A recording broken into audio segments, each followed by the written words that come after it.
स्वागत है आप सभी का रिवीजन सीरीज में। रिवीजन सीरीज जैसे मैंने आपसे वादा किया था कि पूरे एक वर्ष के लगभग एक वर्ष से ज़्यादा, लेकिन पहले अभी हम एक वर्ष को लेकर काम कर रहे हैं कि पूरे एक वर्ष के करंट अफेयर्स आपको यहाँ पर उपलब्ध कराए जाएंगे। और उसी दिशा में आज का ये पहला प्रयास है। जो हम करंट अफेयर्स कवर कर रहे हैं अपनी परीक्षा को लेकर के, वो हम कवर कर रहे हैं अगस्त 2022 से। सबसे पहले हम कवर करेंगे अगस्त 2022 से लेकर जुलाई 2023 तक। अगस्त 2022 से लेकर के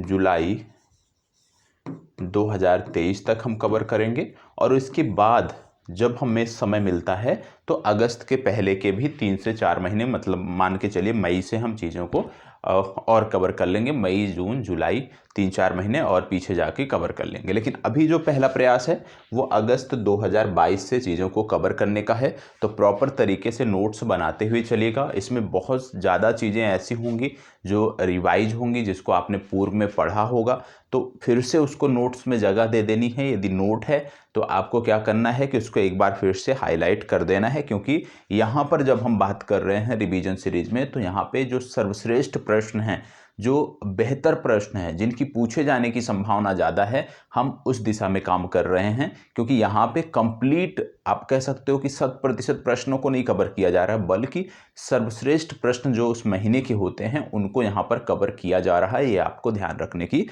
आवश्यकता है। एक चीज़ और याद रखिएगा, जैसे कोई सूचकांक की बात आती है, ठीक है, तो यहाँ पे आपको याद रखना है कि यदि किसी आयोग द्वारा जारी या किसी संस्था द्वारा जारी सूचकांक की हम बात करते हैं, रैंकिंग की बात करते हैं, तो अभी उसको जैसे बताया जा रहा है उसी तर्ज पर उसको नोट कर लेना है। मान लीजिए वो रैंकिंग अपडेट हुई होगी, ठीक है, 2023 में, तो जब 2023 में हम उस माह के घटनाक्रम का जिक्र करेंगे तो वहाँ पर हम उसकी बातें कर लेंगे, ठीक है। क्योंकि भैया ये जो नोट्स हैं क्या है कि डेली बेसिस पे तैयार करना है। हालांकि रफली एक नोट्स होता है मेरे पास, तो उस बेसिस पे मैं लेके चल रहा हूँ। तो कई बार डेटा क्या है कि वहाँ पे कुछ दूसरा है, ठीक है। यहाँ पे अभी वर्तमान समय में चेंज हो गया है, मान लीजिए नई रैंकिंग आई है, तो उसको हम कवर कर लेंगे, उसमें परेशान होने की आवश्यकता नहीं है। ऐसा गलती होगी नहीं। हालांकि यदि हो जाती है तो उसको इग्नोर करना है, क्योंकि जब हम नए माह को हम पढ़ेंगे तो वहाँ पर हम उसको निश्चित तौर पर कवर करेंगे। तो चलिए शुरुआत करते हैं, और इसमें आप सबका सहयोग बहुत अपेक्षित है, क्योंकि इसमें बहुत मेहनत की गई है, ठीक है। चलिए, पहला प्रश्न कह रहा है, द एक्सीडेंटल प्राइम मिनिस्टर पुस्तक के लेखक कौन है। एक पुस्तक की बात हो रही है, पुस्तक का नाम है द एक्सीडेंटल प्राइम मिनिस्टर, और बोला जा रहा है कि द एक्सीडेंटल प्राइम मिनिस्टर पुस्तक के लेखक कौन है। संजय बारू, रघुराम राजन, सत्येंद्र प्रकाश, सुरेश एन पटेल। इन 4 विकल्पों में आपको बताना। देखो, क्योंकि हम रिवीजन कर रहे हैं, ध्यान रखिएगा, ये एक रिवीजन सीरीज है, हम रिवीजन कर रहे हैं, तो यह आवश्यक है कि कम से कम रिवीजन सीरीज के 80% प्रश्नों के जवाब आपके अपने पास होने चाहिए। क्योंकि यहाँ पे हम डेली बेसिस का नहीं कर रहे हैं, यहाँ पे हम रिवीजन कर रहे हैं, इसलिए आवश्यक है कि ये 80% आपके पास होना चाहिए। चलिए बताइएगा इन चारों में से। देखो, सबसे पहले यहाँ पे 2 नाम लिखे हैं। एक नाम है सुरेश एन पटेल। आपको बता दें, सुरेश एन पटेल वर्तमान समय में केंद्रीय सतर्कता आयुक्त हैं। केंद्रीय सतर्कता आयुक्त हैं, ये आपको याद रखना है। सत्येंद्र प्रकाश की बात करें तो प्रेस इंफॉर्मेशन ब्यूरो PIB के हेड हैं। अब बात आती है संजय बारू और रघुराम राजन की, तो आपको बता दें इसका सही उत्तर है संजय बारू। संजय बारू इसका सही उत्तर है, ये आपको याद रखने की ज़रूरत है। आपको बता दें एक पुस्तक और इनके द्वारा लिखी गई है, जर्नी ऑफ ए नेशन। ये भी काफ़ी चर्चित पुस्तक है, जर्नी ऑफ ए नेशन। इसको भी नोट कर लेना है, journey of a nation, 75 years of Indian economy. 75 years of Indian economy, ये पूरा नाम नोट कर लीजिएगा, journey of a nation, 75 years of A Indian economy. यह भी पुस्तक संजय बारू द्वारा लिखी गई है। तो दोनों पुस्तकों को एक साथ नोट कर लेना है। आगे बढ़ते हैं। प्रश्न संख्या 2 बोला जा रहा है, NIRF रैंकिंग में भारत का कौन सा संस्थान प्रथम स्थान पर है, और ये संस्थान कई वर्षों से प्रथम स्थान पे है। तो यहाँ पर इस रैंकिंग में आपको परेशान होने की ज़रूरत नहीं है। चलिए बताइएगा कौन सा संस्थान है जो प्रथम स्थान पर है। NIRF अपनी रैंकिंग होती है, नेशनल इंस्टीट्यूट रैंकिंग फ्रेमवर्क होता है, भारत का अपना होता है। इसके आधार पे आपको बताना है। चलिए बताइएगा इसमें चर्चा में क्यों की है ये।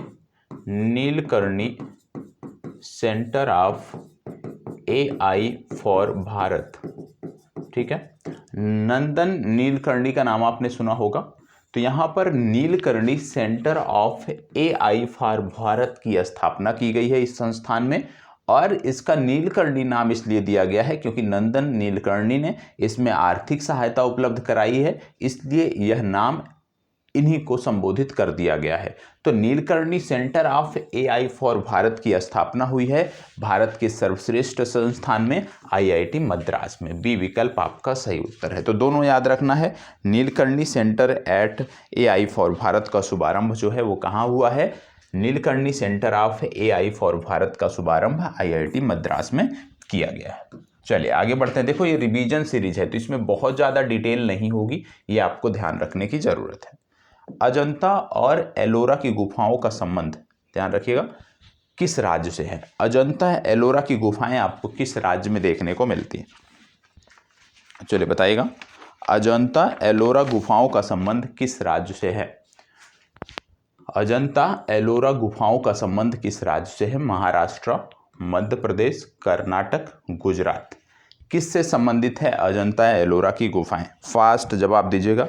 आप जानते होंगे जब हम बात करें अजंता की गुफाओं की या एलोरा की गुफाओं की तो ये संबंधित हैं महाराष्ट्र से, ठीक है। आपकी जिम्मेदारी बनती है कि महाराष्ट्र के किस जिले से ये संबंधित हैं, ये आपका होमवर्क है। महाराष्ट्र के किस जिले से संबंधित हैं ये आपको बताना है। तो इनका संबंध है महाराष्ट्र से। यहाँ पे जो मैं बात करने वाला हूँ प्रमुखता से, जिसके बारे में चर्चा मैं करने वाला हूँ, ये बात करने वाला हूँ मैं एलोरा की, ठीक है। एलोरा की यदि हम बात करें तो ये आपको औरंगाबाद जिले में देखने को मिलती हैं। औरंगाबाद जिला महाराष्ट्र में भी है भैया, ऐसा नहीं कि सिर्फ बिहार में ही है। तो ये औरंगाबाद जिले में आपको देखने को मिलती हैं। और आपको बता दें कि यहाँ पर 34 गुफाओं का एक समूह है। कितनी? 34 गुफाओं का एक समूह है। और इन 34 गुफाओं में यदि हम बात करें तो 17 जो गुफाएं हैं वो हिंदू धर्म से संबंधित हैं। 17 गुफाओं के बाद बाकी की गुफाओं में 12 गुफाएं जो हैं वो बौद्ध धर्म से संबंधित हैं, 12 आपके बौद्ध धर्म से संबंधित हैं, और 5 गुफाएं ऐसी हैं जो जैन धर्म से संबंधित हैं। तो ये भी पूछा जाता है, ये भी आपको याद रखने की ज़रूरत है, ठीक है। ये भी पूछा जाता है कई बार कि कितनी गुफाओं का संबंध किस धर्म से है, तो उसको भी उसी तरह से याद रखने की ज़रूरत है। अब सिर्फ बचा है अजंता। अजंता के बारे में आप बताओगे कि किस जिले में स्थित है, ये जानकारी आपको देनी, तो इसको नोट कर लीजिएगा। इसके साथ साथ आपको बता दें कि ये जो एलोरा गुफा है ये चर्चा में क्यों थी। एलोरा गुफा इसलिए चर्चा में थी क्योंकि यहाँ पर हाइड्रोलिक लिफ्ट सुविधा प्रदान की गई थी। भारत की ये पहली विश्व धरोहर स्थल है, विश्व धरोहर स्थल, भारत का यह पहला विश्व धरोहर स्थल है जहाँ पर हाइड्रोलिक लिफ्ट की सुविधा प्रदान की गई है। हाइड्रोलिक लिफ्ट, ठीक है, हाइड्रोलिक लिफ्ट की सुविधा जहां पे प्रदान की गई है, ऐसा यह भारत का पहला विश्व धरोहर स्थल है, इसलिए यह चर्चा में है। तो ये पूछा जा सकता है। चलिए आगे बढ़ते हैं। ईस्टर्न ब्रिज नामक सैन्य अभ्यास भारत किस देश के साथ करता है। ईस्टर्न ब्रिज नामक सैन्य अभ्यास भारत किस देश के साथ करता है, आपको बताना है। चलिए बताइएगा ईस्टर्न ब्रिज नामक सैन्य अभ्यास भारत किस देश के साथ करता है। भारत इस देश के साथ 2 और सैन्य अभ्यास करता है जिनका नाम है नसीम अल बहर, नसीम अल बहर, ठीक है। नसीम अल बहर के साथ साथ भारत अल नगाह भी इनके साथ करता है। अल नगाह नामक सैन्य अभ्यास भी इनके साथ करता है। तो चाहे ईस्टर्न ब्रिज की बात हो, चाहे नसीम अल बहर की बात हो, चाहे अल नगाह की बात हो, ये तीनों के तीनों जो सैन्य अभ्यास हैं ये भारत करता है किसके साथ? ये भारत करता है ओमान के साथ। तो तीनों सैन्य अभ्यास याद रखिएगा, ईस्टर्न ब्रिज, नसीम अल बहर, अल नागाह, ये तीनों के तीनों सैन्य अभ्यास हम ओमान के साथ करते हैं। आपको पता होगा बिन बैक्स नामक सैन्य अभ्यास भी इसी समय हुआ था, इसी महीने में। बिन बैक्स, क्या आप बता सकते हैं कि बिन बैक्स 2022 जो सैन्य अभ्यास था, सबसे पहले ये किन देशों के बीच आयोजित किया गया था? तो याद रखना है, ये भारत और वियतनाम के बीच आयोजित किया गया था। ठीक है, किसके बीच? भारत और वियतनाम के बीच ये आयोजित किया गया था। कहाँ पर आयोजित किया गया था? एक स्थान है जिसको बोलते हैं चंडी मंदिर। चंडी मंदिर नामक स्थान पर यह सैन्य अभ्यास आयोजित किया गया था। यदि आप पूछ लो कि भाई चंडी मंदिर है कहाँ पे, याद रखने की भी ज़रूरत है। तो चंडी मंदिर का संबंध है हरियाणा से, एक सैन्य छावनी है और यहीं पर ज़्यादातर जो सैन्य अभ्यास हरियाणा में होते हैं वो चंडी मंदिर पर ही होते हैं। तो भारत वियतनाम के बीच सैन्य अभ्यास है बिम्बैक्स। अब कुछ सैन्य अभ्यास और मैं बता देता हूं, जैसे पिच ब्लैक। पिच ब्लैक जो सैन्य अभ्यास है ये ऑस्ट्रेलिया में होता है, कई सारे देश इसमें भाग लेते हैं। इसी तरह का एक सैन्य अभ्यास है मिलन नामक सैन्य अभ्यास भारत में होता है, इसमें भी कई सारे देश जो हैं वो भाग लेते हैं। इसके बाद अगला जो सैन्य अभ्यास है वो है काकाडू, इसमें भी बहुत सारे देश भाग लेते हैं और यह भी ऑस्ट्रेलिया में होता है। तो ये 3 सैन्य अभ्यास और याद रखना है जो इस महीने के आसपास से संबंधित हैं। कौन कौन से? पिच ब्लैक, मिलन और काकाडू। ये मल्टी नेशनल आप कह सकते हो कि एक्टिविटी है, मिलिट्री एक्सरसाइज है, बहुत सारे मल्टी कंट्री इसमें भाग लेते हैं। तो पिच ब्लैक, मिलन और काकाडू ये तीनों याद रखने की ज़रूरत है। काकाडू से आपको याद आना हो चाहिए कोमोडो। आपको मैंने बताया था कोमोडो नामक सैन्य अभ्यास कहाँ पे होता है? ये इंडोनेशिया में होता है। यदि आप याद नहीं आ रहा है तो कोमोडो ड्रैगन से याद करिए। मैंने आपको बोला था कि बड़े आकार की छिपकली होती है और इसके बारे में जाकर एक बार आपको पढ़ना चाहिए। ठीक है, चलिए आगे बढ़ते हैं। हाल ही में चर्चा में रही कला साला पहल का संबंध किस योजना से है? कला साला पहल का संबंध किस योजना से है आपको बताना है।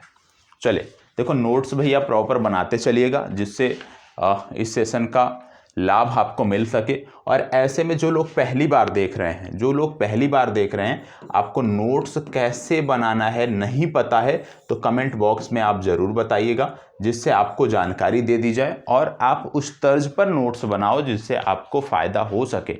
ऐसा ना हो कि आपने नोट्स बना लिया, समय भी इस सेशन को दे दिया और उसका कोई आउटपुट नहीं निकल रहा है, ऐसी स्थिति में आप ना पहुँचो।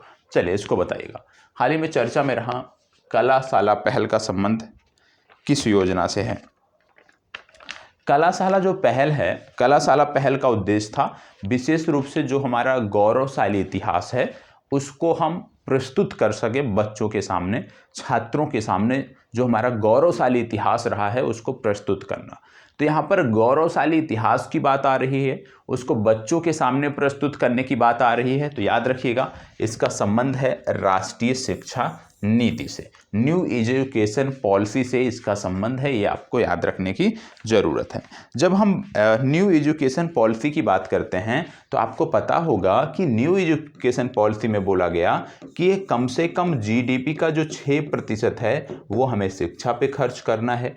न्यू एजुकेशन पॉलिसी में एक चीज़ और बोला गया कि हमारे 75 ऐसे गेम्स हैं जो आप कह लीजिए जिनका जुड़ाव भारत से है। तो 75 ऐसे जो गेम्स हैं उनको भी स्कूलों में जोड़ा जाएगा, उनको भी स्कूलों के पाठ्यक्रम में जोड़ा जाएगा जिससे बच्चे इसमें रुचि ले सकें। तो 75 गेमों को चिन्हित किया गया है, यह भी आपको पता होना चाहिए। 75 भारतीय जो गेम हैं उनको यहाँ पर चिन्हित किया गया है। तो राष्ट्रीय शिक्षा नीति के बारे में सबसे पहले जीडीपी का 6% और 75 गेम्स के बारे में आपको याद रखने की जरूरत है।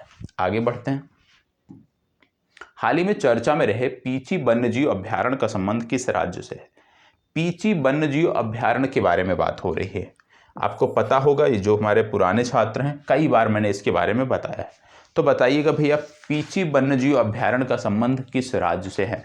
आपको बता दें कि यहाँ पर एक अनाई जिसका नाम रखा गया अनामलाई रीड टेल, ये यहाँ पर मिली है। क्या नाम है इसका? Anamalai reed tail. और अनामलाई जो रीड टेल है वही यहाँ पर मिली है, और इसको क्या बोलते हैं? इसको बोलते हैं डैमसेल फ्लाई। ठीक है, क्या बोलते हैं? Damselfly. तो डैम सेल फ्लाई यहाँ पे एक प्रकार की जो तितली होती है वो यहाँ पे मिली है। ठीक है, और उसी के कारण ये चर्चा में है, तो ये आपको याद रखने की ज़रूरत है। तो यहाँ पे आपको बता दें इसका संबंध है केरल से, ये केरल से संबंधित है। केरल भारत का पहला राज्य है जिसने अपनी टैक्सी शुरू की है, राज्य टैक्सी शुरू की है, जिसका नाम है केरल सवारी। ये भी आपको याद रखने की ज़रूरत है। केरल सवारी मतलब अपनी खुद की टैक्सी सेवा शुरू करने वाला भारत का पहला राज्य है केरल। हाल ही में किस राज्य के पुलिस बल को राष्ट्रपति के रंग प्रदान किए गए? देखो, राष्ट्रपति के रंग जो है वो मिलते रहते हैं, और अभी जब हम बात कर रहे हैं तो हम बात कर रहे हैं तमिलनाडु राज्य की पुलिस की। असम राज्य की पुलिस को भी इससे पूर्व दिए गए। तो राज्य तो नहीं पूछा जाएगा जहां तक है आपकी परीक्षाओं में आपसे, क्योंकि एक जहाज को भी दिया गया, ये पूछा जा सकता है जिसका नाम है INS बलसुरा। ये जरूर पूछा जा सकता है कि राष्ट्रपति के रंग निम्नलिखित में से किसको मिले, तो वहां पे INS बलसुरा को जरूर ध्यान दीजिएगा। INS बलसुरा यदि मिलता है तो उसको टिक करोगे, बाकी इन राज्यों में से मिलता है तो आप सबसे पहले तमिलनाडु को टिक करोगे, क्योंकि पहले तमिलनाडु को मिला था, उसके बाद फिर असम को मिला। ठीक है, चलिए आगे बढ़ते हैं। राष्ट्रीय स्टार्टअप दिवस कब मनाया जाता है? आप जानते होंगे स्टार्टअप की जब बात आती है, आज की तिथि में यदि हम बात करें तो 75,000 से ज़्यादा जो स्टार्टअप हैं वो रजिस्टर्ड हो चुके हैं संबंधित पोर्टल पर। ठीक है, और राष्ट्रीय स्टार्टअप दिवस ऐसा नहीं है कि हम बहुत पहले से मनाते आ रहे हैं, अभी हमने शुरुआत किया है, और राष्ट्रीय स्टार्टअप दिवस जो है वो 16 जनवरी को हम मनाते हैं। ठीक है, अभी नवीन शुरुआत है। ठीक है, दूसरी बार मनाया गया तो 16 जनवरी को हम इसको मनाते हैं। इसको बताइए, रिस्पॉन्सिबल AI फॉर यूथ 2022 मुहिम को किस कंपनी के सहयोग से संचालित किया जा रहा है? फास्ट जवाब दीजिएगा। क्या बोला जा रहा है? रिस्पॉन्सिबल AI फॉर यूथ 2022 मुहिम को किस कंपनी के सहयोग से संचालित किया जा रहा है, ये आपको बताना है। 4 कंपनियां दी हैं, रिलायंस, इंटेल, गूगल या माइक्रोसॉफ्ट। इन्हीं में से आपको चुनाव करना है। चलिए बताइएगा फास्ट जवाब। देखो, इसका सही उत्तर है इंटेल, बी विकल्प इंटेल इसका सही उत्तर है। मिशन भूमिपुत्र का संबंध किस राज्य से है? चलिए बताइएगा, मिशन भूमिपुत्र का संबंध किस राज्य से है, आपको बताना। अच्छा प्रश्न है। मिशन भूमिपुत्र क्या है? मिशन भूमिपुत्र में ये राज्य डिजिटल निवास प्रमाण पत्र आपको दे रहा है। ठीक है, डिजिटल निवास प्रमाण पत्र आपको मिल रहा है। और मिशन भूमिपुत्र की जब बात करें तो मिशन भूमिपुत्र का संबंध है असम से। ठीक है, किस राज्य से संबंधित है? असम राज्य से संबंधित है। सी विकल्प सही उत्तर है। आपको बता दें यहाँ पे एक नया वन्य जीव अभ्यारण्य बनाया गया जिसका नाम है बराक। तो ये भी याद रखना है, यदि आपसे पूछ लिया जाए कि बराक वन्य जीव अभ्यारण्य किस राज्य से संबंधित है तो आप बताओगे असम से। ये प्रश्न बहुत अच्छा है। चलिए, आपको पता होगा इसरो द्वारा अभी तक PSLV GSLV का प्रयोग किया जाता था, और जब स्मार्ट जो आप कहते हो स्मॉल सैटेलाइट, छोटी सैटेलाइट को जब हम छोड़ते थे तो उस पर लागत वहन ज़्यादा आती थी। उसी को कम करने के लिए इसरो ने एक SSLV बनाया है, स्मार्ट सैटेलाइट लॉन्च व्हीकल बनाया है। और पूछा जा रहा है कि भाई ये जो है कितने किलोग्राम की सैटेलाइट को लोअर अर्थ ऑर्बिट में पहुंचाने में सक्षम है। लोअर अर्थ ऑर्बिट में कितने किलोग्राम तक की ये सैटेलाइट को पहुंचाने में सक्षम है? सबसे पहले ऊंचाई की यदि बात कर ली जाए तो याद रखिएगा 500 किलोमीटर तक की ऊंचाई में ये सैटेलाइट को पहुंचाने में सक्षम है, ये आपको पता होना चाहिए। चलिए बताइएगा फास्ट जवाब। देखो इस तरह के प्रश्न आजकल पूछे जा रहे हैं, याद रखिएगा 500 किलोग्राम तक की सैटेलाइट को ये ले जा सकती है। जब SSLV का पहला मिशन लॉन्च किया गया तो आप जानते हैं यह अपने साथ EOS-02 अर्थ ऑब्जर्वेशन सैटेलाइट 02 को लेके गई। EOS-02 के साथ साथ ये क्या लेके गई, ये आज़ादी सैट नामक सैटेलाइट को लेकर के गई। कौन सी सैटेलाइट? आज़ादी सैट। और जब आज़ादी सैट की बात करते हैं ये अपने आप में महत्वपूर्ण हो जाता है। आज़ादी सैट आप जानते हैं ये जो सैटेलाइट थी इसको बच्चों ने बनाया था और 750 बच्चियों ने मिलकर बनाया था। ग्रामीण प्रदेश के स्कूलों में भाग लेने वाली 750 बच्चियों ने मिलकर बनाया था और ये 750 जो बच्चियां थी इनका संबंध 75 स्कूलों से था। तो आज़ादी सैट के बारे में भी आपको पता होना चाहिए और ये पूछा जा सकता है, बहुत ही महत्वपूर्ण है। एक और मिशन हम आपको बता दें, दानुरी मिशन। यदि आपसे पूछ लिया जाए कि भाई दानुरी जो मिशन है इसका संबंध किस राज्य से है, तो याद रखिएगा इसका संबंध है दक्षिण कोरिया। दानुरी का संबंध दक्षिण कोरिया से है। चलिए आगे बढ़ते हैं। भारत में चीता के पुनर्वास को लेकर चलाए जा रहे कार्यक्रम में किस कंपनी द्वारा सहयोग उपलब्ध कराया जा रहा है? आप जान रहे हैं पालपुर कोनो की बात आ रही है, जहां पर अफ्रीका के कई देशों से जहां चीते पाए जाते हैं, विशेष रूप से अफ्रीका के दक्षिण में स्थित जो देश हैं जैसे नामीबिया हो गया, दक्षिण अफ्रीका हो गया, इन सभी देशों से हम चीतों को लाकर मध्य प्रदेश में बसा रहे हैं पालपुर कोनो में, जिसमें से लगभग 4 से 5 चीतों की मौत अभी तक हो चुकी है। तो यही बोला जा रहा है कि ये जो चीता वाली परियोजना है, चीता को संरक्षित करने की भारत में परियोजना है, या चीता का पुनर्वास कराने की जो परियोजना है, ये किस कंपनी की सहायता से चलाई जा रही है, मतलब कौन सी ऐसी कंपनी है जो इसमें सहायता प्रदान कर रही है? तो याद रखिएगा जब ऐसे पूछ लिया जाए तो आपको टिक करना है इंडियन ऑयल कॉरपोरेशन लिमिटेड। ठीक है। अब यदि आपसे पूछ लिया जाए कि भाई चीता को जो संरक्षित किया जा रहा है इसकी केंद्रीय एजेंसी कौन है, इसकी निगरानी को लेकर के एजेंसी कौन है, तो यहाँ पे NTCA काम कर रहा है, नेशनल टाइगर कंजर्वेशन अथॉरिटी जो है वही चीतों के पुनर्वास को लेकर के जो परियोजना चलाई जा रही है उसमें भी काम कर रहा है। तो NTCA का नाम आपको याद रखने की जरूरत है। और NTCA के संबंध में एक चीज और महत्वपूर्ण हो जाता है कि NTCA की कभी भी बैठक नई दिल्ली के बाहर नहीं हुई। अभी तक NTCA की 19 बैठकें हुई हैं और 19 की 19 बैठकें जो हैं वो नई दिल्ली में हुई थी, लेकिन इनकी जो 20वीं बैठक संपन्न हुई वो नई दिल्ली के बाहर हुई और अरुणाचल प्रदेश के पक्के टाइगर रिजर्व में हुई। इसलिए ये महत्वपूर्ण है, पूछा जा सकता है कि NTCA की 20वीं बैठक कहाँ आयोजित की गई? पक्के टाइगर रिजर्व में, पक्के राष्ट्रीय उद्यान में, अरुणाचल प्रदेश में आयोजित की गई। ठीक है, चलिए आगे बढ़ते हैं। सक्षम आंगनबाड़ी और पोषण 2.0 योजना को केंद्र सरकार ने कितने वर्ष तक जारी रखने का फैसला लिया है? क्या बोला जा रहा है? सक्षम आंगनबाड़ी और पोषण 2.0 योजना को बताएं, केंद्र सरकार ने कितने वर्ष तक जारी रखने का फैसला लिया है? फास्ट जवाब दीजिएगा। अच्छा प्रश्न है, चलिए जवाब दीजिए। सबसे पहले बात आपको बता दें, सक्षम आंगनबाड़ी, भारत में कितने आंगनबाड़ी को सक्षम आंगनबाड़ी के रूप में उनका उन्नयन करने की बात की गई है? तो 2 लाख है आंगनबाड़ियों को सक्षम आंगनबाड़ी के रूप में विकसित किया जाएगा, पहली बात। दूसरी बात, कब तक के लिए इस योजना को विस्तार दिया गया है? तो 2025-26 तक के लिए इस योजना को विस्तार दिया गया है, ये आपको पता होना चाहिए। अब बात हो रही है यहाँ पे एक और योजना जुड़ी हुई है, क्या? पोषण 2.0। पोषण 2.0 के बारे में हम कुछ चर्चा कर लेते हैं। पोषण 2.0 मिशन का लक्ष्य क्या है? याद रखिएगा, पहला लक्ष्य इनका है, इसको पता होना चाहिए, इसको मुख्य परीक्षा में भी आप प्रयोग कर सकते हो।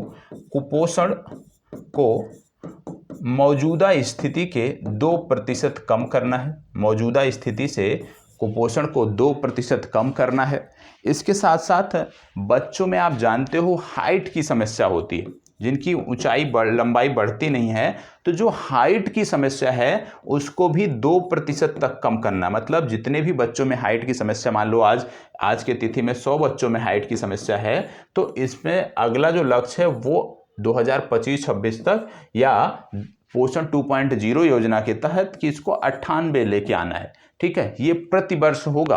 ठीक है, ये आपको पता होना चाहिए। प्रत्येक वर्ष हम 2% कम करेंगे ऐसी समस्याओं से जो ग्रसित लोग हैं। तीसरा, वजन वाला समस्या है, वेट। आप जानते हैं कि जो कुपोषण के शिकार बच्चे होते हैं उनका वेट बड़ी तेजी से कम होता है, और वेट कम होता ही है। तो उनका जो वेट, ऐसे छात्र, ऐसे बच्चे जिनका वेट कम है, उनमें जो कुपोषण की समस्या है उसको 2% तक कम करना, मतलब कम वजन वाले बच्चों की जो समस्याएं हैं उसको 2% तक कम करना, उनकी संख्या को 2% तक कम करना। चौथा लक्ष्य है एनीमिया। महिलाओं में एनीमिया की बात होती है, और महिलाओं में जो एनीमिया है उसको 3% तक कम करना। ये क्या है? 3% प्रति वर्ष, याद रखिएगा। 2% प्रति वर्ष, 2% प्रति वर्ष, 2% प्रति वर्ष, और 3% प्रति वर्ष ये कम करना है। तो सिर्फ इतना याद रखिए कि कुपोषण, हाइट और वेट की जब बात करते हैं तो 2% प्रति वर्ष कम करना है, और जब एनीमिया की हम बात करते हैं तो 3% प्रति वर्ष कम करना है। ये लक्ष्य आपको पता होना चाहिए। यहाँ पे हम आंगनबाड़ी की बात कर रहे हैं, तो आप जानते हैं एक राज्य की आंगनबाड़ी में अंडा और दूध योजना चलाई जा रही है। अंडा व दूध योजना, क्या आप बता सकते हैं कि कौन सा राज्य है जो अपने यहाँ आंगनबाड़ी में अंडा और दूध योजना संचालित कर रहा है? नहीं बता सकते तो याद रखिएगा, ये कर रहा है केरल। ठीक है, चलिए आगे बढ़ते हैं। किस राज्य सरकार द्वारा चिराग योजना को संचालित किया जा रहा है? काफी विवादित योजना रही है ये, इसके बारे में हमने पूर्व में बताया था। इसका फुल फॉर्म है मुख्यमंत्री समान शिक्षा राहत सहायता अनुदान। चिराग का फुल फॉर्म है मुख्यमंत्री समान शिक्षा राहत सहायता अनुदान। ये योजना संचालित कौन कर रहा है? ये योजना हरियाणा संचालित कर रही है। इसको बताइए, ये महत्वपूर्ण है। श्रीमद राजचंद्र मिशन का संबंध किस धर्म से है? श्रीमद राजचंद्र मिशन का संबंध किस धर्म से है? प्रधानमंत्री जी इस दौरान यहाँ पे गए थे, इसलिए ये चर्चा में है, आपको पता होना चाहिए। आपको बता दें सबसे पहले, ये गुजरात में आपको देखने को मिलेगा। ठीक है, गुजरात में देखने को मिलेगा। धर्म की बात करें तो ये जैन धर्म से संबंधित है। ठीक है, तो याद रखिएगा, श्री राजचंद्र मिशन की बात करें तो इसका जुड़ाव जो है वो जैन धर्म से है, ये आपको पता होना चाहिए। ठीक है, चलिए आगे बढ़ते हैं। हाल ही में चर्चा में रहे बेलोड पक्षी अभ्यारण्य का संबंध किस राज्य से है? बेलोड पक्षी अभ्यारण्य का संबंध किस राज्य से है बताइएगा। आप जानते हैं ये एक रामसर साइट भी है, और भारत में कुल कितनी रामसर साइट हैं, जो नया डेटा है वो मैं अलग से आपको उपलब्ध करा दूंगा, तो उसको आप सब कंप्लीट कर लीजिएगा। यहाँ पे हम बेलोड की बात कर रहे हैं, इसका संबंध है तमिलनाडु। ये नई रामसर साइट बनी थी, तो रामसर साइट एक अलग वीडियो में हम कवर कर लेंगे। ठीक है, इसको बताइए। हाल ही में चर्चा में रहे लंगट सिंह कॉलेज का संबंध किस राज्य से है? लंगट सिंह कॉलेज की बात हो रही है और बोला जा रहा है किस राज्य से संबंधित है। आप जानते हैं यहाँ पर 106 साल पुरानी खगोलीय वेधशाला जो है स्थापित है, और उसी को लेकर के ये चर्चा में था, अपनी खगोलीय वेधशाला को लेकर के। इसका संबंध है बिहार से। चलिए आगे बढ़ते हैं। भारत के किस राज्य में गति शक्ति विश्वविद्यालय, जो रेलवे के लिए बोला गया था ना कि रेलवे से जुड़ी हुई जो जानकारियां हैं, जो कोर्स हैं, उनको अलग हम अब संचालित करेंगे, उनको लेकर के एक नया संस्थान बनाएंगे, उसी का नाम है गति शक्ति विश्वविद्यालय। तो गति शक्ति विश्वविद्यालय कहाँ स्थापित किया जा रहा है, ये आपको बताना है। गति शक्ति विश्वविद्यालय कहाँ स्थापित किया जा रहा है, ये आपको बताना है। देखो, गति शक्ति विश्वविद्यालय की बात हो रही है, गुजरात में स्थापित किया जा रहा है। हाल ही में चर्चा में रहे ज्वालामुखी ASO का संबंध किस देश से है? ASO ज्वालामुखी का संबंध किस देश से है, आपको बताना है।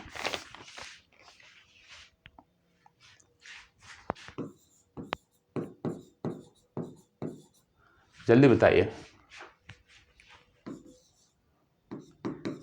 देखो, चाहे वो सकुराजिमा हो, ठीक है, माउंट सकुराजिमा, या माउंट ASO, या माउंट फ्यूजी, या फूजी भी बोलते हैं, इन तीनों का जो संबंध है वो संबंध है जापान से। ठीक है, तो तीनों को याद रख लीजिएगा, तीनों का संबंध है जापान से।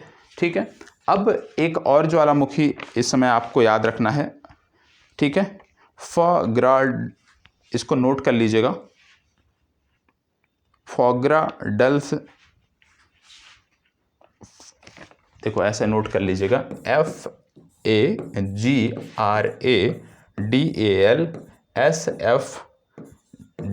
FAGRADALSFJALL, ठीक है।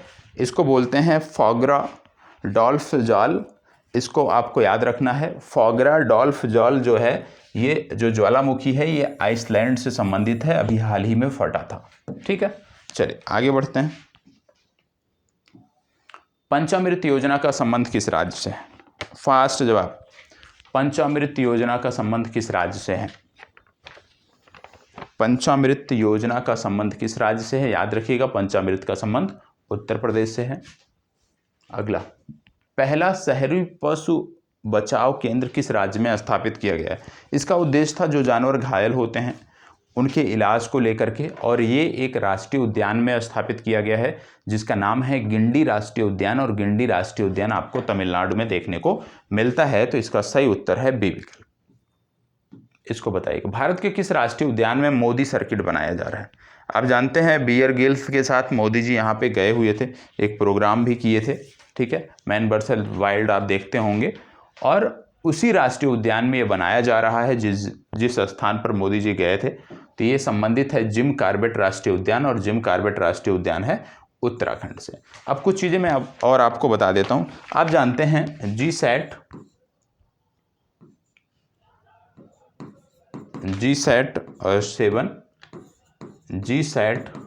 7A और एक तीसरा है जीसैट 7B। ये जो आप कह सकते हो कि कम्युनिकेशन सैटेलाइट हैं, इनका प्रयोग भारतीय सेना करती है, और इसके अलग अलग नाम हैं। जैसे जीसैट 7 की बात करें, इसका नाम है रुखमणी, ये पता होना चाहिए, रुखमणी, और इसका प्रयोग करती है भारतीय नौसेना, ठीक है। ये कम्युनिकेशन सैटेलाइट हैं। जीसैट 7A की बात करें तो जीसैट 7A की बात करते हैं, इसका नाम है एंग्री बर्ड, एंग्री बर्ड। और एंग्री बर्ड का प्रयोग कौन करता है? एंग्री बर्ड का प्रयोग करती है भारत की एयरफोर्स। और तीसरा जो नाम देखने को मिल रहा है जीसैट 7B, इसका प्रयोग करती है आर्मी। तो याद रखिएगा, आपसे यदि पूछ लिया जाए कि भाई रुखमणी नामक कम्युनिकेशन सैटेलाइट का प्रयोग कौन करता है, तो आपको बताना है भारतीय नौसेना, इसी का नाम है जीसैट 7। यदि आपसे पूछ लिया जाए एंग्री बर्ड नामक सैटेलाइट का प्रयोग कौन करता है कम्युनिकेशन सैटेलाइट, तो जीसैट 7A, और याद रखना है इसका प्रयोग भारतीय वायुसेना, और 7B का प्रयोग भारतीय थल सेना करती है, ये आपको पता होना चाहिए। इसके साथ साथ आप जानते हैं गाजा में अभी हाल ही में एक ऑपरेशन किया गया था जिसका नाम था Breaking Dawn. Breaking Dawn, Breaking Dawn जो ऑपरेशन था, इसमें इजराइल ने गाजा में अटैक कर एक आतंकी को मार गिराया था, ये आपको पता होना चाहिए। आप जानते हैं भारत में एक नई एयरलाइंस शुरू की गई है जिसका नाम है आकाशा एयर, ठीक है, आकाशा एयर, यह भी आपको पता होना चाहिए, भारत की नई एयरलाइंस है। इसके साथ साथ आप जानते होंगे भारतीय सेना का एक अभ्यास है जो अंतरिक्ष आधारित संपत्तियों के परिचालन तत्परता के लिए है, जिसका नाम है exercise sky light, exercise sky light. भारतीय सेना का अभ्यास है भारतीय अंतरिक्ष परिसंपत्तियों को सुरक्षित रखने के लिए, उनको संरक्षित रखने के लिए एक अभ्यास है जिसका नाम है एक्सरसाइज स्काई लाइट, ये आपको पता होना चाहिए। इसके अतिरिक्त इस महीने की यदि हम बात करें तो कालाजार को ख़त्म करने का लक्ष्य है, कब तक? 2023 तक कालाजार को ख़त्म करने का भारत सरकार का लक्ष्य है, ये आपको पता होना चाहिए। और वर्ल्ड डेयरी समिट की बात आती है, वर्ल्ड डेयरी समिट का आयोजन नई दिल्ली में किया गया था। अभी अगस्त माह के अंतर्गत 2 वीडियो और आएगी, तब जाकर अगस्त माह के महत्वपूर्ण घटनाक्रम जो हैं वो कंप्लीट हो पाएंगे। उसके बाद फिर हम अगले माह में बढ़ेंगे। कैसा लगा ये सेशन, ये ज़रूर बताइएगा। आपकी प्रतिक्रिया बहुत अनिवार्य है क्योंकि उससे हमें सुधार करने का मौका मिलता है। जो आपके सुझाव होते हैं उस पर हम काम करते हैं, तो प्रतिक्रिया अवश्य दीजिए।